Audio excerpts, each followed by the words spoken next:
নাইকো দুর্নীতি মামলায় BNP chairperson Begum Khaleda জিয়াকে জামিন দিয়েছে বৈচারিক আদালত। একই সাথে অভিযোগ গঠনের শুনানির জন্য আগামী 28 ডিসেম্বর দিন ধার্য করা হয়েছে। আজ বেলা 12টার পর বেগম জিয়া হাজির হয়ে জামিন চাইলে শুনানি শেষে জামিন মঞ্জুর করেন ঢাকার বিশেষ জজ আদালত নয় বিচারক আমিনুল ইসলাম। মাকসুদুল হাসানকে সাথে নিয়ে রিপোর্ট করছেন হাসান জাবেদ।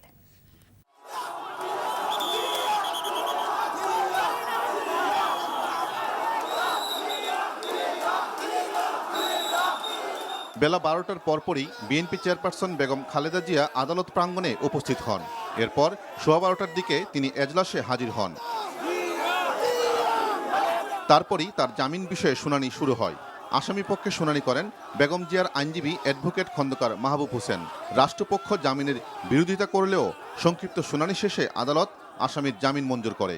আমরা বলেছি যে তিনি প্রধানমন্ত্রী থাকাকালীন অবস্থায় এই নাইকোকে যে সুযোগ দিয়েছেন এর ফলে রাষ্ট্রের এবং জনগণের ক্ষতি হয়েছে 13,777 কোটি টাকার।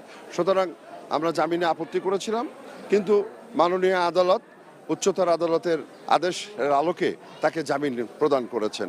রাষ্ট্রপক্ষ কোনো আইনগত ভিত্তি ছাড়াই জামিনের বিরোধিতা করেছে বলে উল্লেখ করেন বেগম জিয়ার আইনজীবী।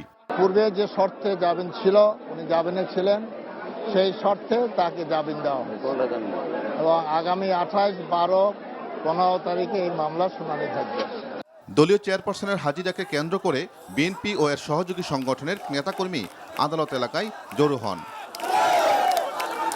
বেগম জিয়া আদালতে হাজির হলে কর্মীদের সাথে পুলিশের কিছুটা ধাক্কাধাক্কি হয়। তবে আদালত চত্বরে নিরাপত্তা ব্যবস্থাও জোরদার ছিল।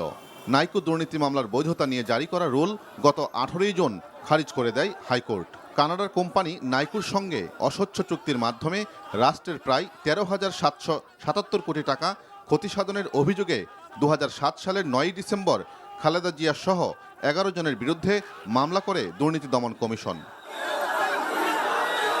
Hasan Jabed, NTV news, Dhaka.